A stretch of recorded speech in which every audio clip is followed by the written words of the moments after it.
PM Modi लगातार digitalisation को बढ़ावा दे रहे हैं, लोगों को बैंकों से जोड़ रहे हैं, लेकिन क्या वाकई मेहनत की कमाई बैंकों में सुरक्षित है?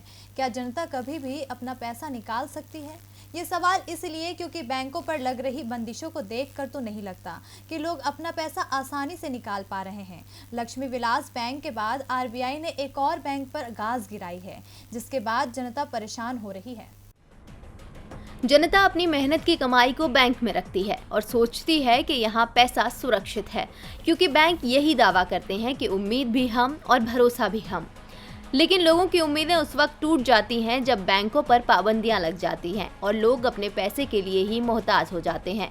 जैसे आज मनता अर्बन कोऑपरेटिव बैंक के खातेधारक मुश्किलों का सामना कर रहे हैं। लक्ष्मी विलास बैंक पर पाबंदियां लगाने के 24 घंटों के अंदर ही आरबीआई ने महाराष्ट्र के जालना जिले में मनता अर्बन कोऑपरेटिव बैंक पर पाबंदी लगा दी है। यानी अब इस बैंक के ग्राहक कैश पेमेंट और कर्ज का लेन देन नहीं कर पाएंगे। आरबीआई ने ये पाबंदी 6 महीने के लिए लगाई है। बैंक पर नई जमा राशि स्वीकार करने पर भी पाबंदी लगा दी गई है। वो कोई भी पेमेंट नहीं कर पाएगा और ना ही किसी तरह का भुगतान करने को लेकर समझौता कर सकेगा।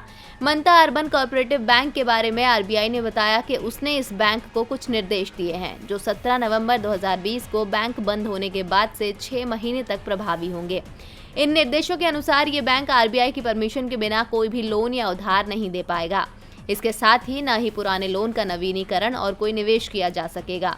मनता बैंक से पहले लक्ष्मी विलास बैंक पर भी पाबंदियां लगाई गई थीं। परेशानी से जूझ रहे निजी क्षेत्र के लक्ष्मी विलास बैंक को मोरेटोरियम में डालकर कई तरह की पाबंदियां लगा दी हैं। वित्त मंत्रालय ने बताया कि बैंक को 16 दिसंबर तक के लिए मोरेटोरियम के तहत रखा गया है। केंद्र ने बैंक के ग्राहकों की निकासी सीमा भी निर्धारित कर दी है। अब 1 महीने तक बैंक ग्राहक हर दिन अधिकतम 25,000 रुपए ही निकाल पाएंगे। सरकार के निर्देश के बाद से हजारों लोगों की मुश्किलें बढ़ गई हैं। एलवीएस बैंक का गठन 1926 में हुआ था। देश भर में बैंक की 16 राज्यों में 566 शाखाएं और 918 एटीएम चल रहे हैं।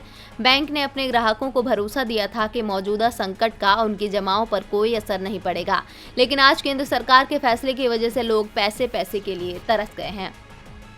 डीवी लाइव की रिपोर्ट।